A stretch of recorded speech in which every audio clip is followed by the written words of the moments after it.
And just excited for God's purpose and God's plan. I know it's bigger than anything that I see or that could have imagined, but I'm trusting Him. My faith is doubled down more than ever, and I'm thankful that He's my Savior and He guides me in life. So I know through Him, all this will be possible, and all this will be a great comeback and a great story. So once again, thank you for your support. Thank you for until I found my wife, and she really helped me get back to it. And then 3 years ago, I got baptized. I was baptized as a kid. Yeah. My parents took me as a baby, but I didn't make that decision. Right. And so 3 years ago now, I made the decision to be baptized because I just felt that I needed to do that. Like I wanted to have a closer walk, a better relationship with Jesus, with my wife, with my kids, with my family, and become a better person.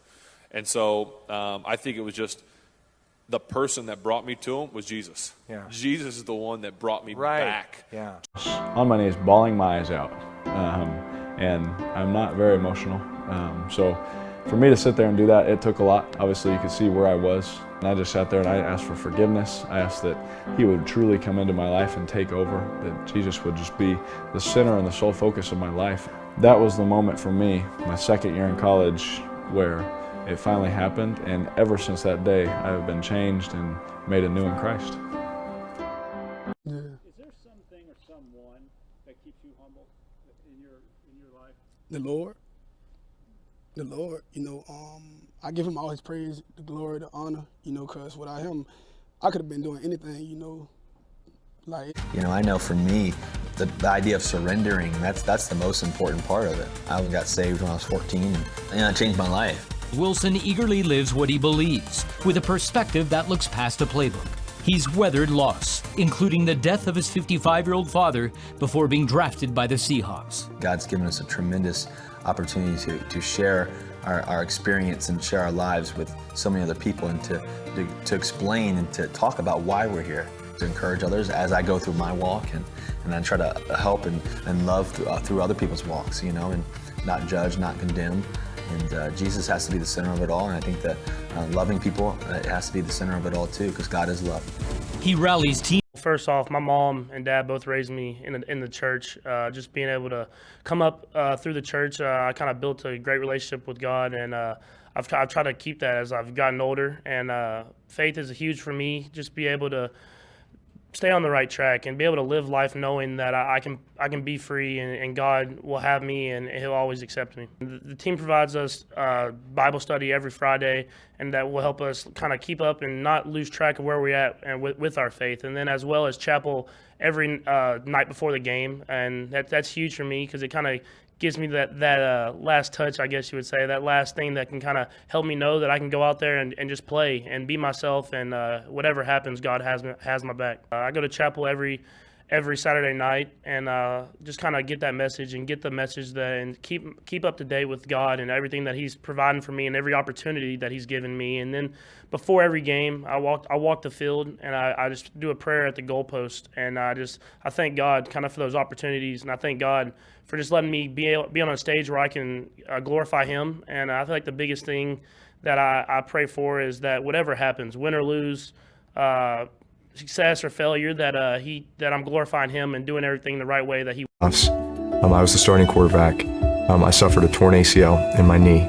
It was devastating for me. Junior year of high school too. This was when you're supposed to get recruited and just all of these things. I had to wait to have surgery for a month because they had to let the MCL heal before they repaired the ACL, and then I was still on crutches, and it was just, I'd hit that point. I had seen friends have that injury and never come back quite the same, so what I thought was just going to be my life, sports, I felt like was being stripped away from me. And I remember sitting in church on my 17th birthday and sitting in that same pew where my brother and I used to just goof around and never pay attention. And for some reason that day it was different. And I was locked in on the pastor as he was sitting there talking about how the Lord was looking for a few good men to carry on His kingdom, to spread His word and to live the life that He had planned for them. And that spoke to me. And it was at that moment that I accepted Jesus Christ into my heart and knew that there was something that was bigger planned for me than just sports.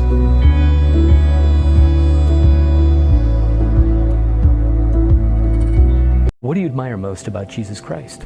The greatest gift that God could have ever given us was his son.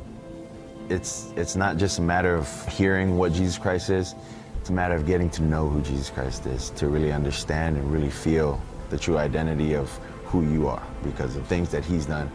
And I'd say you can only find your identity through him if you know him.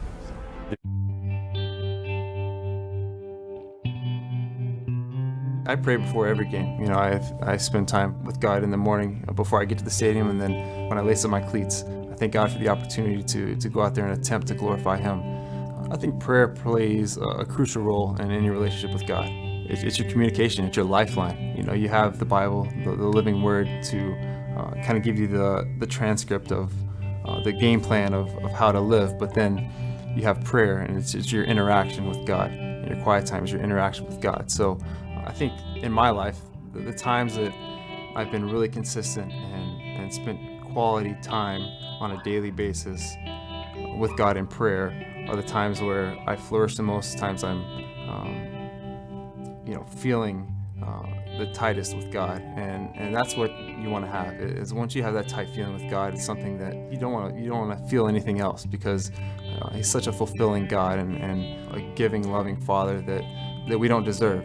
And you get a taste of it, you just want more.